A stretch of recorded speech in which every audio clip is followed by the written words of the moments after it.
sense? Elle parle de son truc pour votre mariage. Do you have to use that pompous tone? Can you not speak to me like I'm a human being? Longue vie à Bertha, vive la mariée. Longue vie. Go away! But Harold, on this, our wedding day, why are you filled with such rancor? Not you as well. On this day of all days, my wish is that your face would radiate with joy. Stop it! Stop it! Harold, really? I'm lost, Bertha. I'm lost. You frighten me. You're so strange today. There is a tradition in our family, Bertha. Whenever misfortune threatens, the servants feel it before anyone else. They all at once begin to speak in a poetic language. On the day misfortune strikes, the kitchen maids, the swineherds, they speak of what they never saw before. They speak of nature, of the soul of man. They become poets. And on that day, disaster will happen. The woman wasn't speaking poetry, Harold. There were no rhymes. Well, maybe not. But when she does begin to speak in rhyme, I'll know death is at hand. Harold is superstitious. You think? This is not the day of your death. It's the day of your wedding.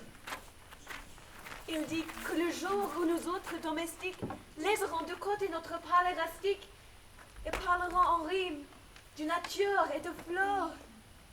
Sur tous les Widdenstone s'abattra grand malheur. Il annonce un fléau, la mort même peut-être.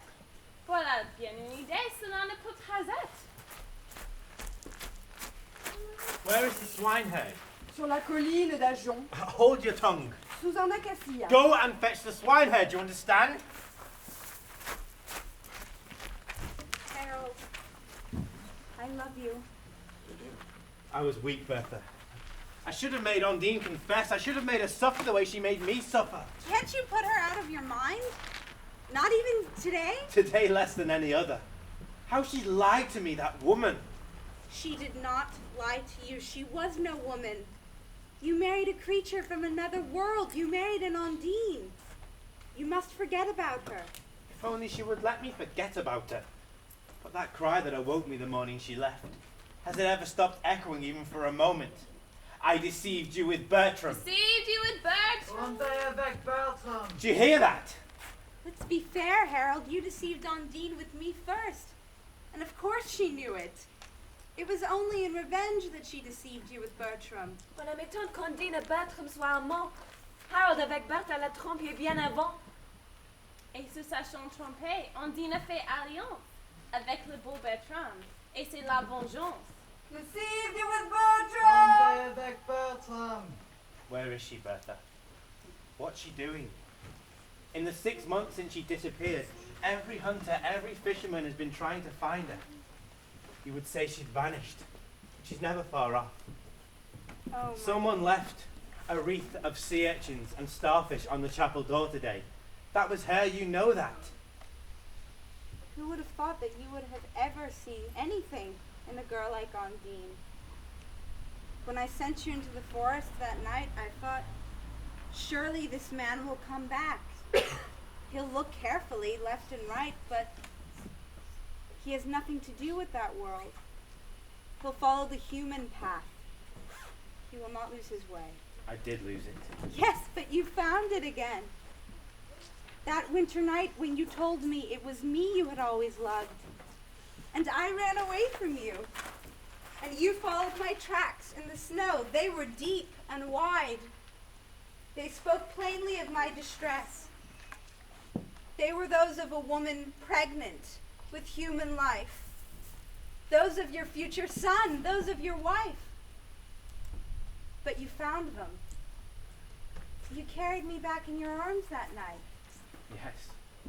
The way Bertram carried away Ondine. Que dit-elle maintenant? Bertha s'était enfuie, nuit de blanc. Mais elle était ancienne, elle portait son enfant. Elle portait son enfant? Mais le chevalier a retrouvé Bertha et nous l'a ramenée, épuisée dans ses bras, jusqu'à notre château portant la noble dame. Comme Ondine, dit-il, dans les bras de Bertram. Ondine avec Bertram? Mais qu'en est mon mensonge? What do you want? Le gardeur de porte, Seigneur, vous l'avez appelé. Tell me about your pigs. Mon sifflet de sol et mon canif de buis. It's your pigs I'm Sous un talking acacia. about. Dans Be l'ombre, quiet. Put your hand over his mouth. mon sifflet de sol et mon canif de buis. Sous Et un il parle dans ma acacia. main. And you keep that one Il quiet. parle Mon d'hexagone. sifflet de sol et mon Sous un acacia, dans un acacia. Go and fetch the kitchen maid. You understand? I don't care what she's doing. Bring her to me now. We'll see what she has to say about this. My lord, my lord! Say that twice more in poetry. Nous l'avons, elle est prise. Undine, Yes, she's an Ondine. Are you sure? where did you find her? Dans le lac Windermere pendant qu'elle chantait. Are you sure it's her? Positive. Her hair was over her face, but her voice is marvelous, her skin velvety. She's wonderfully formed, little monster. Les juges montent avec elle. Judges. Judges? What judges? Les juges d'évêché et d'empire qui jugent des questions naturelles. So soon? Il était en tournée. They came from Lancaster, you see, to hang a werewolf. Now they'll try the Ondine. But must they try her here? Yes, because an Ondine must be tried on a rock. Une Ondine doit être jugée à distance du fleuve. Et encore, il faut prendre garde. Elles peuvent le rejoindre sur le ventre comme l'anguille et tangue. Et d'ailleurs, le chevalier est demandeur dans le procès. She's right, I am the complainant. Don't they know what day this is? Can't they try her any other time? Madame, le procès doit avoir lieu immédiatement. She's right, Bertha. The trial must be today. I beg of you, Harold, don't see her. You heard what she said, Bertha. They found an Undine in Lake Windermere. What I shall see won't even recognize me. Don't look at her, Harold. Les justes, Seigneur.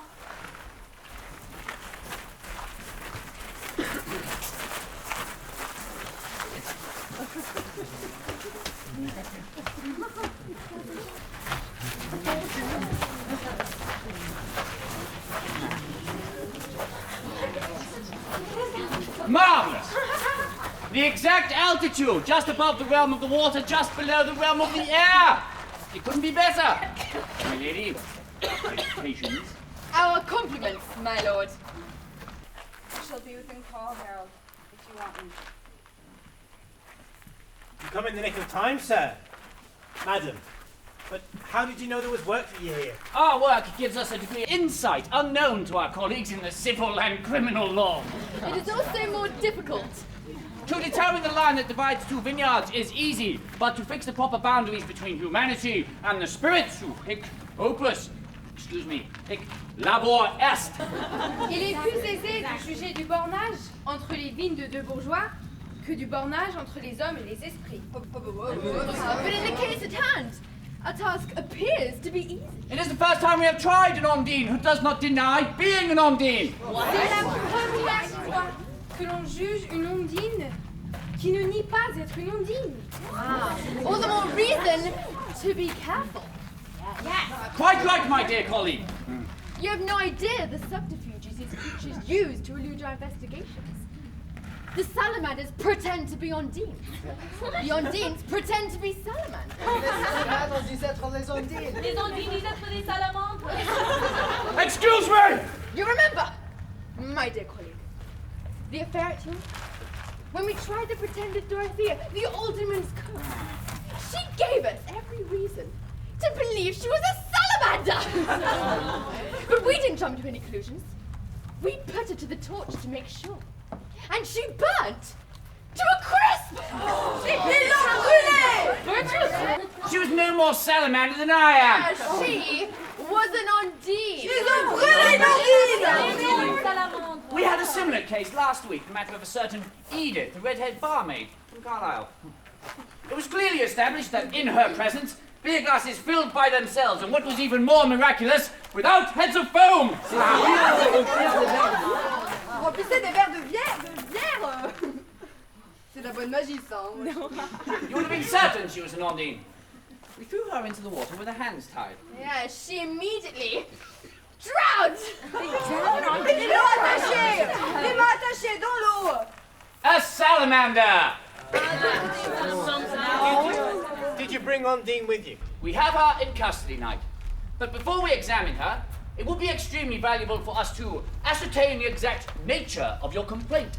Votre grief, chevalier. My grievance. My complaint is the complaint of all mankind. It's hard enough that God has only given us this few feet of air in between heaven and hell. What's so attractive about this little bit of life we have? These hands that grow old, this hair that turns grey, these teeth that fall out. Why should these Ondines wish to trespass on what little bit of life we have? Gentlemen, on the morning of my marriage to Lady Bertha, I claim the right to be left alone in a world free from these seductions, these intrusions. Alone. Alone with my bride. Alone at last. Qu'est-ce qu'il dit? Le chevalier Harold, comte de Wythenshawe, requiert pour ce jour de son mariage avec Dame Bertha juste de paix et de tranquillité dans un monde qui ne soit pas infesté de ces créatures, de ces ondines. That is a great deal to ask. Yes! It may seem surprising that these creatures, these Ondines, should get satisfaction from watching us while we beat our children or kiss our husbands. But that is an undeniable fact. These grotesque creatures constantly dance around human activity, watching the meanest and the noblest of human beings. Ces créatures nous ont toujours tourmentés, de mémoire d'homme. Has there ever been an age where they did not infest us? Yes, once there was a moment. One flawless moment when humanity was not assailed by the forces of evil.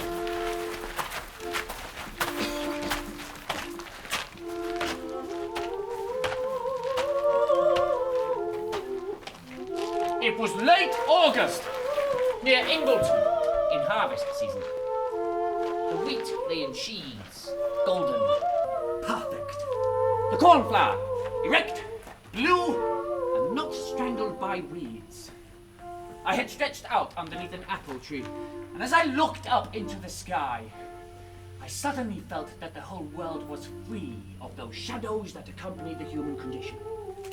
Above my head I saw a lark, soaring through the heavens, but he was without his usual twin, the raven. Our landscape spread to the Pennines, green and blue, and for once I could not see over it the landscape of the air, peopled with clawed angels, nor below it the landscape of hell, teeming with red devils. On the road there trotted a horseman with a lance. He was alone. Usual shadow, horseman with the scythe, was absent. By the river, in the sun, the mill wheel turned slowly, without dragging in its orbits that enormous, shadowy wheel that grinds the souls of the naked damned. Under the trees, the peasants danced in couples. There was no sign of the evil, pike-faced form gliding between them, and in that moment, the whole world was single-hearted at work, at play, and at peace. But in an instant, the horseman was joined by death. The skies darkened. Evil shapes flew through the skies on broomsticks. Shrieks and screams echoed from distant hills, and the customary fish-headed devils had joined the dancing couples, and there they all were, back at their posts again, just as before. The forces of evil had returned to gloat over the little incidents that make up our lives, to see me blow my nose and wipe the sweat off my brow.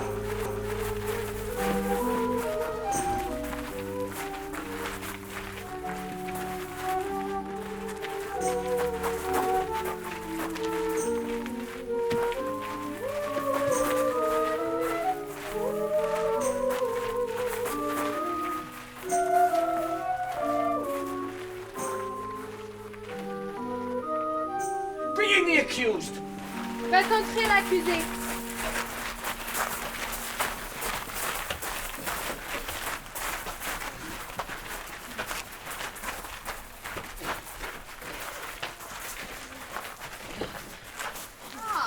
Her hands are not whipped, apparently. She is wearing a ring. Remove it! Jamais! Jamais! That's my wedding ring. I shall need it now. Knight! And the necklace. The locket has my picture in it. Laissez-moi le collier! Knight, with all respect, I must ask you not to interfere with the conduct of this trial. Your anger is doubtless justified, but we must avoid even the semblance of confusion. It's her! Beyond a doubt, but we must follow the indicated procedure. Where is the fisherman that caught us? Summon the fisherman to the bar! Ah, It's the first time I've caught one, Your Honor. It's my lucky day. congratulations!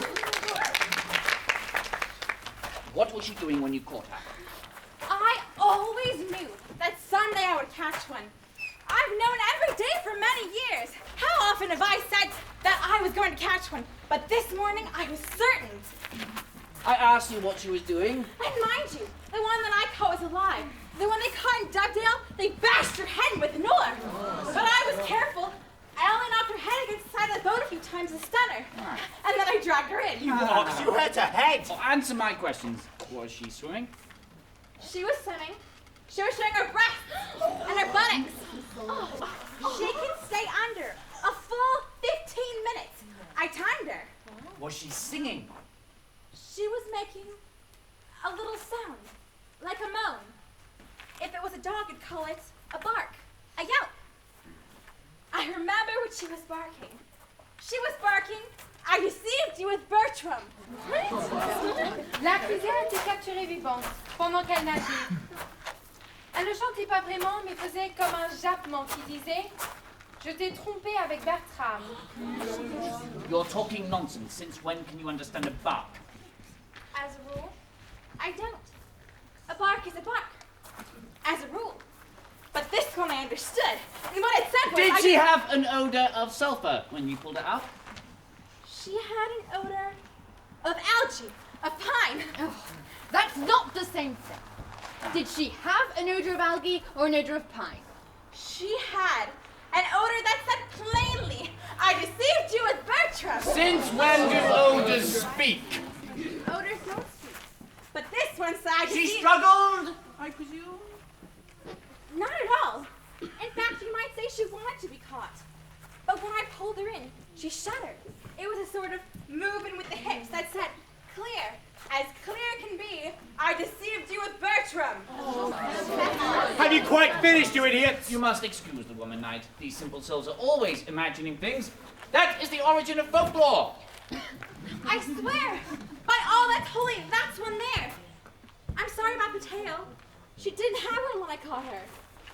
There's a double reward for catching one alive. You isn't may there? collect it after the trial. Very well, fisherman, that is all. And my net. Can I have my net Your back? net is evidence. It will be returned to you in due course. Out you go! Stupid judges! How am I supposed to fish without my net? I'm a fisherman, for God's sake. Proceed What am I with the supposed to do? examination. What are you doing?